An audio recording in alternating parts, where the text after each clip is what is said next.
Hello. देखिए दोस्तों, आज दिल्ली में बहुत ज़बरदस्त बारिश हुई है, जिसकी वजह से ये बारिश में होने वाले कुछ इंसेक्ट्स बाहर आ गए हैं। जैसे एक स्नेल, ये मेरे घर के बिल्कुल बाहर है। देखिए कैसे ये आ गया है।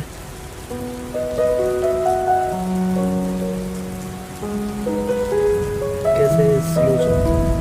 कुछ जगहों में इसको शंख को कीड़ा भी कह रहा है।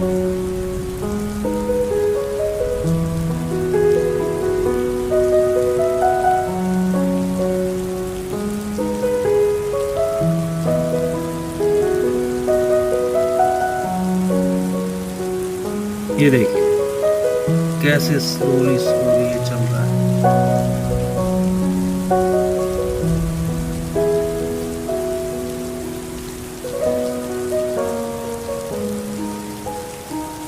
ये वापस मुड़ रहा है।